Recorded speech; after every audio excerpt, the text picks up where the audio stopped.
Welcome. I'm Halcyon, here with Becca, and this is Hug Nation. Today, we're going to be talking about quarantine tips for couples or roommates. Most of them will work for roommates, except for the overtly sexual ones. Then again, I don't want to define your roommate relationship. For cohabitation people. We have been cohabitating for how long now? Well, how about this? 10 months? 10 months? And how long have we been on quarantine? Like 18 days or something? I'd say it's the best 18 days of our cohabitation. And so there's a lot of people who have been struggling with cohabitation right now. And a lot of the tensions are coming to the surface, and a lot of, domestic violence is up. And there's a lot of people who are not feeling the connection with the people that they're living with. And so we thought we would share some of the things that we are doing that we feel like is enhancing our lockdown together experience. Yep. It's important, to try to make the best of it. And I was really saddened to hear some of these reports that it made me think about it too, that if you're in a relationship with somebody, whether it's your family member or your roommates, and suddenly you're around each other all the time, it can make the any little thing that they do that bothers you or bad behavior become really obvious. So it can make it in your face that much more. So what can we do? Because we're all in this together right now. Therefore, we have to get through it. So what can we do to assist our brothers and sisters to help get through this with as little damage as possible? And for me, the number one thing was just a drastic mind changing, looking at the whole dynamic of our relationship in a new way. Because once we were locked together, then suddenly the top priority for me has to be helping her get through this, helping me as well, but surviving and helping her. Because if you are unhappy, I am stuck with you. Right. That's no fun for you. So falling into patterns of like, well, why aren't you doing more dishes or anything like that? It's totally does not serve me. Right. I have to totally let go of anything that might be irritating and instead think more about solutions. You saying I'm not doing the dishes? Next topic. And so that leads to communication. Well, and adjusting to working from home. You already are someone who works from home. Yes. So you're accustomed to being home throughout the day and, making trips out of the house to run errands or whatever, but you're not, it wasn't a big shift for you, right? Like there's some people who are like, oh, I'm used to this. This doesn't really change my lifestyle that much. And then there's people like me who work directly with people and go and out of the house to the office, see clients face to face. And then I'm not allowed to do that right now. Suddenly my whole world just got rocked. And I was like, what do I do? What is time? Where am I? What day is it? And everything just became like this weird blur. And I was really having a hard time with adjusting.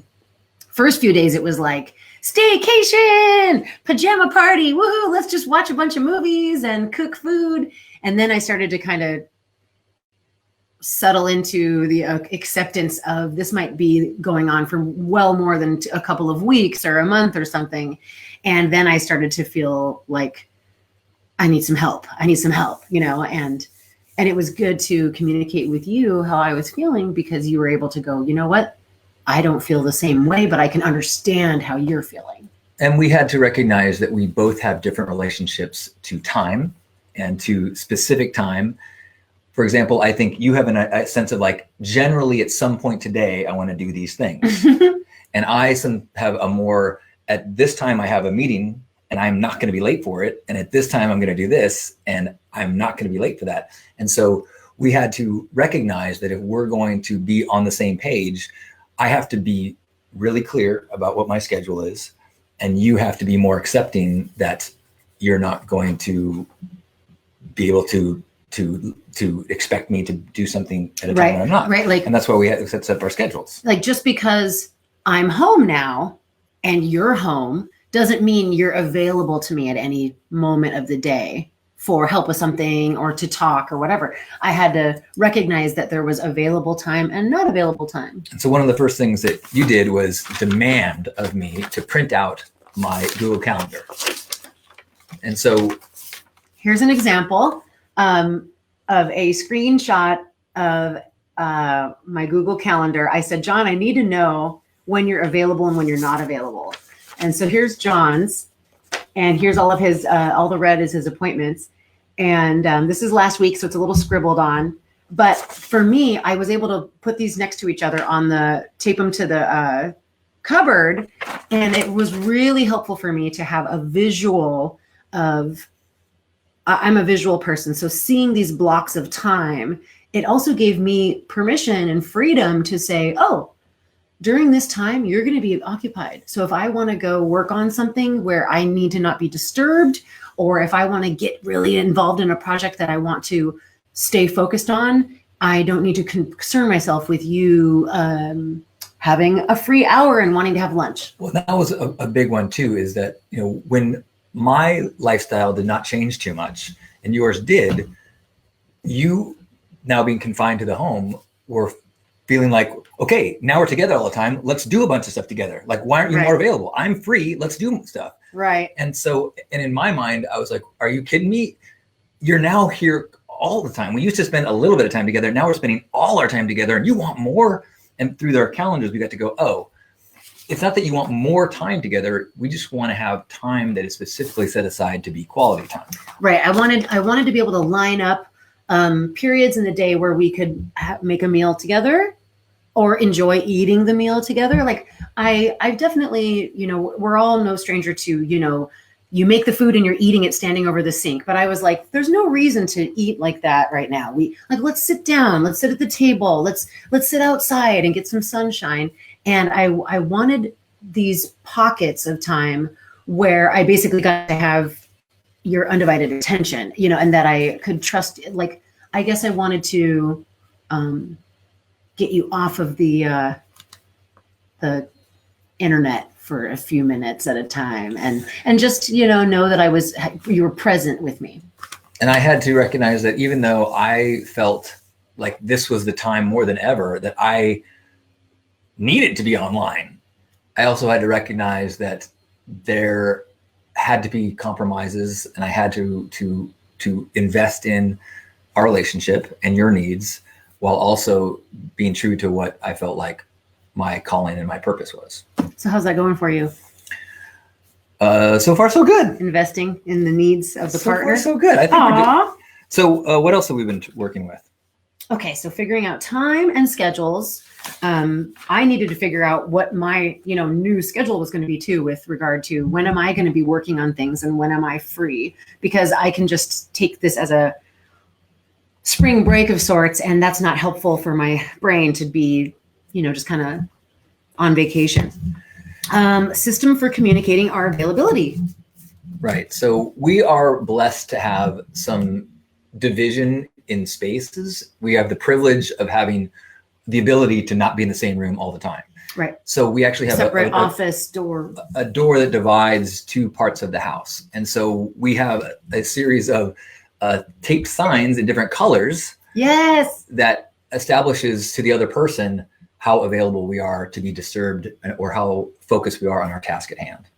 I learned about this system from watching a YouTube video, and the system was to have 3 colored cups, but this worked, and you could even just use it Post-its. But we happen to have green, yellow, and orange, which is pretty close to green, yellow, and red. Red being stop, green being go, and yellow being,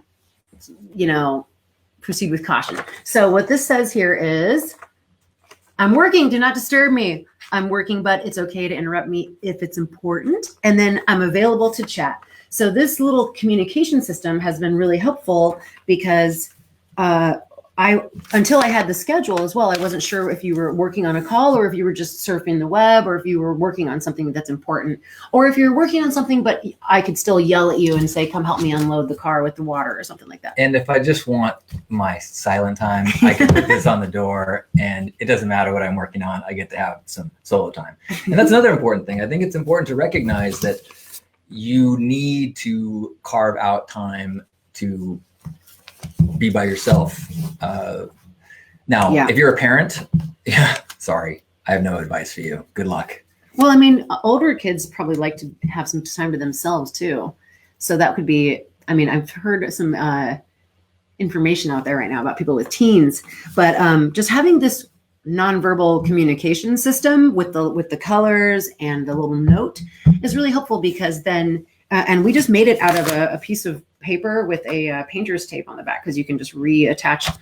Although, did you know there's an invention called Post-it notes that has built-in sticky stuff on the back? Yeah, but it doesn't last as long. That's true. It just, But so, and again, we're taping it to a door. So the point is, having this system was really cool to give us a way of knowing when the person is or isn't available, because, you need to know when you can request to not be interrupted, because you can work a lot better when you're not being interrupted. And connected to that is the next tip, I think, which is, radical acceptance of emotions and radical understanding. So seeing that sign on the door means I need to get out of my needs and be radically accepting of what my partner's needs are or my roommate's needs. And because of the circumstances right now, we really need to dive into that idea that the other person could be going through things that you don't get to decide if this is fair or unfair. You don't get to decide if it doesn't go with what you need. You need to be radically accepting of whatever space they're in, whatever they need. Now, that you can't be compassionate or try to say, hey, are you sure you want to be on the couch still? It seems like that's day 3. You want to maybe get up and walk around the block with me? But it doesn't mean you go, oh my God, why don't you get off the reason why you're depressed is because you won't get off the couch. Right. The judgmental, antagonistic energy is not helpful to peace in the home, because what we all want is peace, right? Like we want to be able to survive this situation and go through this time period without increased drama. Like, don't we want to feel more safe and comfortable and peaceful in our own homes? But yeah, radical acceptance and understanding that there is going to be an emotional roller coaster. And I mean, I had days that I was like, I'm so feeling strong. I'm feeling awesome. I'm going to work on this side business that I haven't had time to work on. And I'm so excited about it. And this is this wonderful opportunity. And then a few days later, I felt like so depressed and bummed out and concerned. And I was like, I feel really bad right now. And I felt great 3 days ago. What's wrong with me? But I recognized, like, I had to have radical acceptance for myself and understand that I am having a hard day and feeling really upset and stressed. And also reaching out to people and letting them know, and communicating with people I love, and saying, how are you today? I'm having a hard day. And communicating with you that I was having a hard day. And just being like, knowing that you're not always going to be at the same level of feeling good, feeling bad, or feeling afraid, or feeling comfortable, like with the practices that you're using to protect yourself as well. And that is, I'd say, the next step is the intense communication, radical communication, and letting the other person know how you're feeling, doing your best to use nonviolent communication and explain where you are coming from, what you are feeling, and what your needs might be. And then ideally giving the other person the opportunity to be there for you and to be your hero, instead of getting so frustrated that you say, you never do the dishes and it makes me feel like I'm just a slave in this house. And you say, like, I am feeling overwhelmed. I am feeling like the clutter here, considering that we're so impacted inside here, I'm feeling like it's impossible for me to be relaxed and be focused. And then that allows the other person to be like, oh, thank you for sharing that. I have been so preoccupied with my online stuff that I have not even noticed the house. What can I do to help you alleviate the situation? Like, oh, I just need you to know and be there for me. Or, hey, could you hold the broom or lift up this furniture while I mop, because you're so strong. And then once it's lifting it up, you go, wow, your body looks incredible. And then we go, oh, what does the calendar say? It says, oh, it says we got date night in 30 minutes. I go, oh, well, let me just sweep this one more thing. Okay, off track. No, that's really good though. I want to say something about that. I didn't realize how huge of an impact just tidying up the house would be. I definitely am someone who gets distracted by what I call visual noise or things laying around the house that need to be put away. And one day, when I was feeling pretty shitty, we ended up just tidying and started to vacuum or whatever. And so all of a sudden I had this like wave of energy, and we finished cleaning the house and you helped out. And all of a sudden I was like, oh, I feel so much better. And you were like, oh, that's so awesome. And it was like, we were celebrating that we figured out something that helped. It's like, you don't need to judge the other person's process, but just if something makes them feel better, then excellent, then do that, But that required communication. Oh yeah. Because there have been times in the past when you have assumed that I have the same standards of frustration with clutter. Right. Or like, doesn't this look busy for you? And you're like, clutter and dirtiness are different to the two of us. Mm-hmm. Things that I consider to be dirty, you're like, well, no, my standards are always much lower. But when you were frustrated at times because you're like, why don't you see what I'm seeing? You had to communicate to me, I see this and this and this, and it distracts me in these ways. And I can go, okay, I don't see that. But if it is a way for me to be nice to you, then I would like to do that, as opposed to you making me feel like I'm upset because you're not doing that. Now all I can do is get out of the hole, and that doesn't feel good. But if I can be a hero to you and be helpful, that feels good. Right. I wanted to give one more example about this that's super important before we move on to the date night, okay? Safety practices, right? Like with regard to wearing protective equipment, like masks, gloves, sanitizing your things that you bring into the house after you've left the house, right? Remember how you said something about the person who feels the most freaked out is, like everyone should like be accepting and compassionate to that. So it's like, if there's one person who, say you have a home with a few people and a couple of people feel like, if I get it, I get it, I'll be fine. And then there's somebody who's like really paranoid and upset and scared. And to just like, here's the deal. If the person who's the most paranoid or the most concerned wants everybody to load the dishwasher because that sanitizes the dishes, why not just load the dishwasher and sanitize the dishes? Because now it calms that person's anxiety. Rather than being like, God, what's your problem? I don't care. Now you're, creating more anxiety for that person. So this is another one of those with the communicating of saying, I feel very concerned about touching the crosswalk button. Becca, when we go walking, don't touch the crosswalk button. And I was like, let me kick it with my shoe, but you were like, just don't touch it.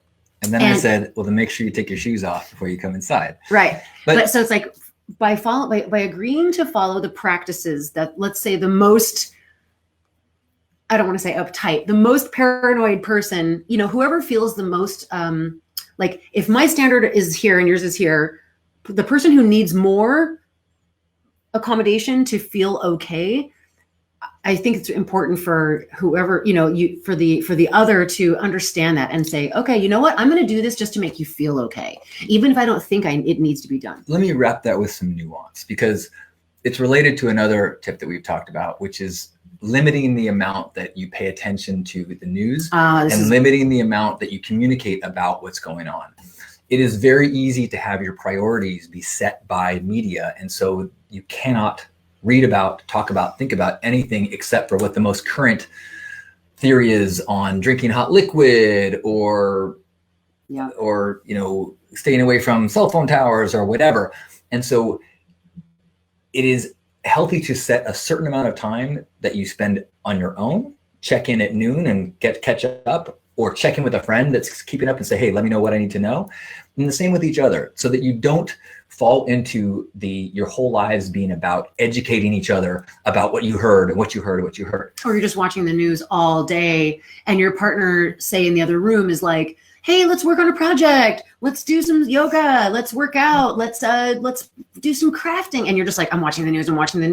Then the partner who wants to do something else can feel really dragged down by this like fear consciousness. And then the partner who's just sucking in the news all day can also perpetuate a feeling of negativity and fear and concern. So it's good to have time limits. We agreed on, I'd say in the first week of me being home, we both would bring things up that we had read or saw.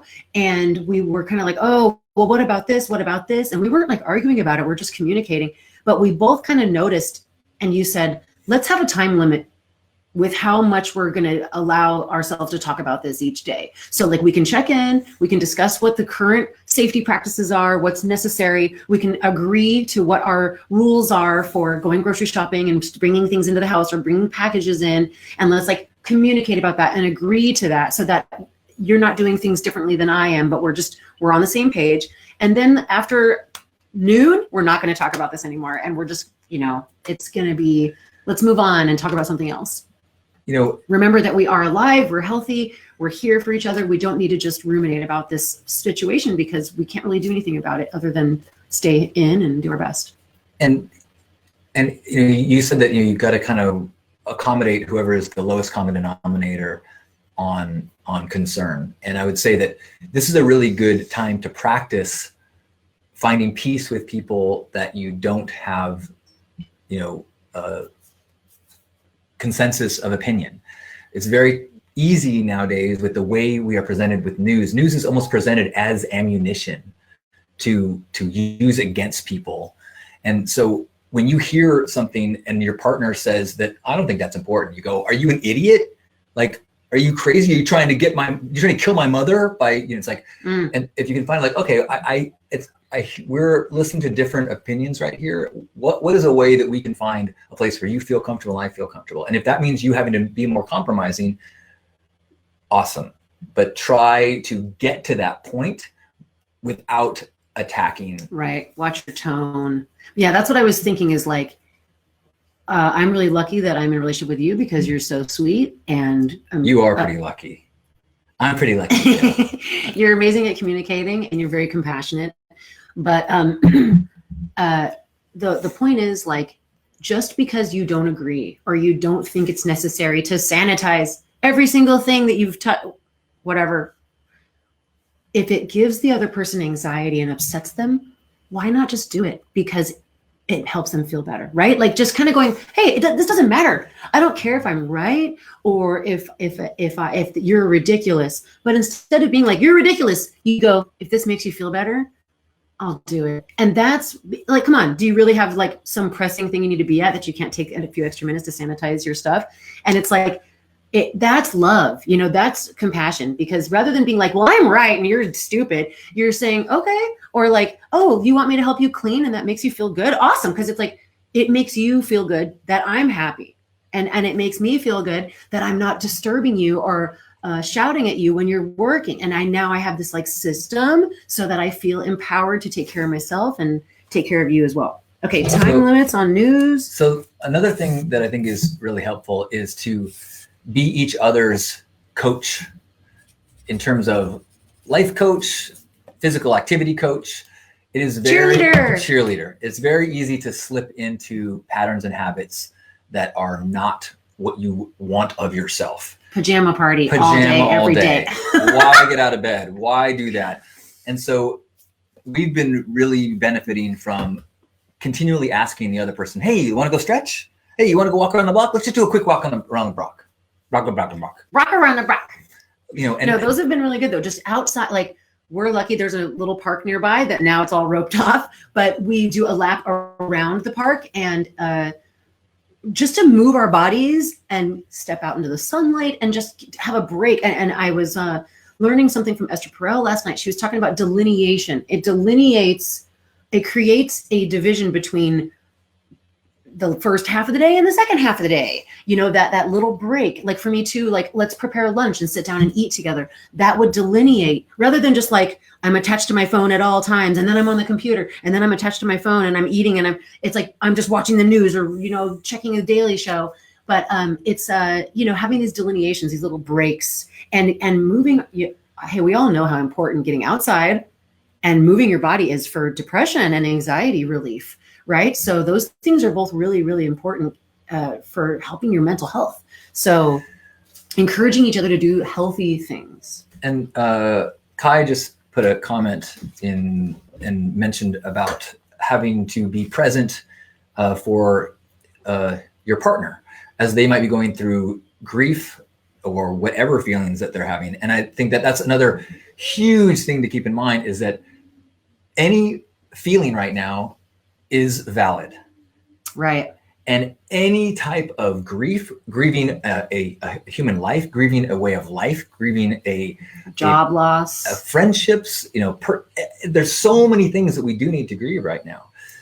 At the same time, recognizing that a gratitude practice is important too, and finding opportunities to be grateful for the sun on your face from your doorway. Important to balance allowing whatever feelings you have, and also trying to be aware when you are stuck someplace, and having a practice of gratitude and helping the other one with gratitude to get out of it, not dragging them out of it. You get to be in your PJs as long as you want. I'm just going to check in every once in a while and say, hey, you want to put pants on?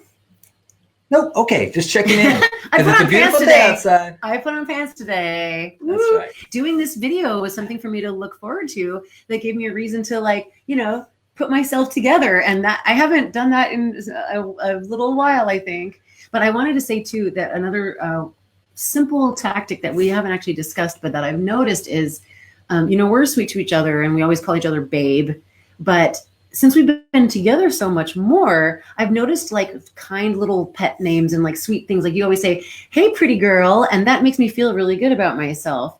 And if with your housemates, with your partners, with your family members, if you can compliment them and say kind things, that can go a long way too. Or even if someone's having a hard time right now, or they're like, I just found out that my friends has this, or my, family member has this, and I'm really upset. Say they're feeling really badly, or they're freaked out, or they're like, what am I going to do about money? I'm really upset. I'm really freaked out. You can comfort them and say, hey, I'm just so glad I'm have you. I'm so grateful that I am not alone right now with this, and that I actually have someone to do this with, or I'm really grateful that you're, I'm really grateful that we have each other, and just being extra kind and appreciating little things that each other does it really keeps that positivity going. And I think that for me goes back to our first point, which is that you have to reframe the whole context of the relationship, and that the conditions that you are in requires you to make the other person's mood and joy a priority, and pulling out of any desire to get selfish about your needs, any scorekeeping, any thoughts of unfairness, but instead go, hey, the happier you are, the happier I am. And part of my job in surviving all this, part of my job is to, isolate so I don't get people sick. Another one of my jobs is trying to make you as satisfied and happy as possible. Another one of my jobs is showering occasionally, because we do live together. But I think to totally kind of reframe so that you really put that as a priority makes everything so much better. Anything else on your list? What was I thinking about that reframe? Well, did we talk about having maintaining date night? Yeah. Block time of togetherness, intimacy time. Yeah. When you're spending 24/7 with someone, it can feel like you're always together. But if you don't set aside a date night, and that's with roommates as well as with your partner, time to put the phones aside, put the computers aside, have a meal, play a game, make a sign to put on your outdoors for your neighbors, but just an activity that is not just being in the same place as someone, but also being in the same headspace as that person. Yeah, I think that's really important, because dedicating time that is set aside for each other, or for communicating, or for spending time with your family or your friends, just having that opportunity to be face to face and checking in, and you're not just going about whatever other activities, or you're not on your computer and you're at your desk or something, but you're dedicating a little bit of time to physical affection and communication, because you could do this at any time, and it might just not happen at all if you don't prioritize it. It's you could, that the trash needs to go out on Thursday night because it gets picked up on Friday morning. So there's a day of the week that needs to happen. But does reorganizing all your Burning Man gear in the garage ever get done? Not unless you put it on the calendar. It's not something that you're going to do. You could do it whenever, but you're not going to necessarily think about it unless it's scheduled. So when's our next date night? We just had it. We had date night yesterday. That was sex church. Okay, we had sex church yesterday. But that's another video. That's another video Another on topic. Patreon only. So hopefully some of those tips resonate with you. If you've got things that are working for you with ways that you interact with your housemates or your partner, please let us know, share. I think we can all be each other's partners in times like these. And the more that we can be compassionate, the more that we can recognize that this is a communal effort, the easier it's going to be. Thanks for the positive comments, you guys. Thank you so much for being here. We love you. We love you. Now let's have a hug. So wherever you are, grab yourself by the shoulders. Can I grab you? And FYI, doing this every day at noon at 6 p.m. Pacific time in my Zoom room, zoom.hugnation.com. Now with a waiting room to avoid Zoom bombing. And so just grab yourself by the shoulders and feel this torso, or if you're with somebody, feel them and feel that warmth and recognize that that represents all the people that you passed on the streets, everyone you've seen on TV, all the people that you've talked to, all the people that are in your thoughts.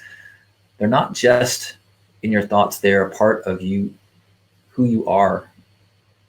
And you can join in that place of intention. It doesn't matter where your feet are at. It matters where your head and your heart is at. And so in this moment right now, we join in that place.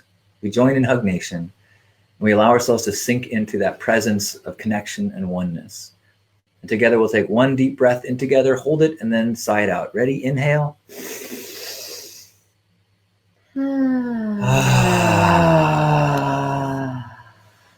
Thank you. I love you. Happy Hug Nation.